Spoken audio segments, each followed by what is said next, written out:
This sits on top of broader economic uncertainty. Constant shifts in U.S. tariff rules leave companies unsure about costs and demand. Many firms freeze decisions until they gained clarity, reducing hiring. Goldman Sachs reports that layoff announcements in October hit their highest level outside a recession, and warn notices rose to levels not seen since 2016. Businesses have entered a great freeze. Low hiring, low firing. Workers are clinging to their jobs, a phenomenon known as job hugging, which blocks entry-level opportunities from the top down. Minimum wage increases add another layer of pressure. While raising pay for low earners, they narrow the gap between inexperienced and experienced workers. If a graduate costs nearly as much as a seasoned employee, companies choose the proven option. Research shows employers respond by making schedules less predictable and work conditions tougher, offsetting higher pay with lower job quality. Graduates now face high living costs, shrinking opportunities, and rising competition. Inflation has cut purchasing power, housing has soared in major job markets, and many are burdened with student debt. As hiring moves offline, working-class graduates suffer disproportionately. They have fewer connections and less access to powerful networks. Faced with rejection, many students double down on education. Master's enrollments have surged, but this credential arms race rarely pays off. Research shows 40% of U.S. master's programs offer no meaningful financial benefit. In the UK, master's graduates often earn about the same as bachelor's holders by age 35.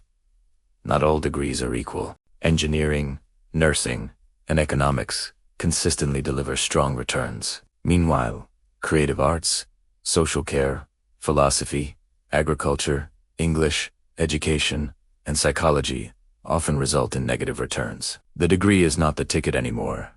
The specific, market-aligned skill set is. Interestingly, U.S. public universities often deliver better long-term value than private, non-profit ones, despite the latter being far more expensive. Men also face higher opportunity costs for attending university, because many well-paid trades, plumbing, electrical work, construction do not require degrees. Skipping 4 years of income to pursue a degree is harder to justify. As white-collar paths tighten, demand is rising in once overlooked fields, like substitute teaching, prison staffing, and traffic control. Some may seem less glamorous, but they offer stability and are difficult to automate. Applicants for these roles have surged. The rise of remote work surprisingly reinforced the importance of in-person interaction. Corporate travel is rebounding because business deals still rely on human connection. No one closes major deals with someone secretly wearing pajamas on Zoom. Sales roles requiring travel and face-to-face presence remain resilient. Globally, the picture varies. Southern Europe, surprisingly, is improving. Italy's graduate unemployment is at its lowest since the 1990s. Greece has dropped from 40% during its debt crisis to just over 10%. Spain and Portugal show stability. These countries avoided the tech finance hiring boom and now benefit from EU recovery funds powering demand for engineers and project managers. Corporate structures are shifting too, according to the American Society of Employers.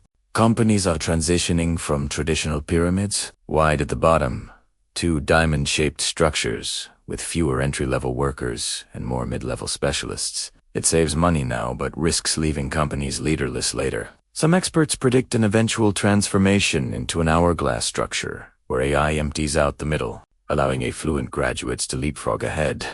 But that requires a hiring system that currently does not work. Graduate jobs have not disappeared, but they are fewer, more competitive, and harder to secure. Success now depends on networking, practical skills, and thoughtful choices about study fields and career paths. AI plays a role, but macroeconomic uncertainty, credential inflation, wage dynamics, and structural changes matter just as much. The broader unemployment rate remains historically low. If you are searching, this is not a recession, and you can still succeed. But you must approach the job market differently. The paper ceiling is cracking. Employers care more about provable skills than credentials. The most valuable skills today combine technical and human-centered abilities. Skilled trades and specialized programming remain in high demand. The economy is not broken, it's transforming. Graduates must adapt by mastering AI tools, building strong networks, and targeting resilient, future-proof sectors like healthcare and advanced manufacturing.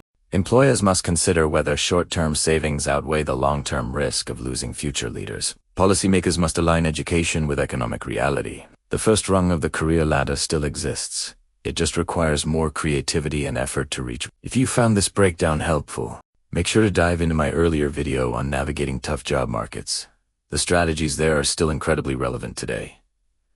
Thanks for watching Rich Map. Stay focused, stay informed, and I will see you in the next video.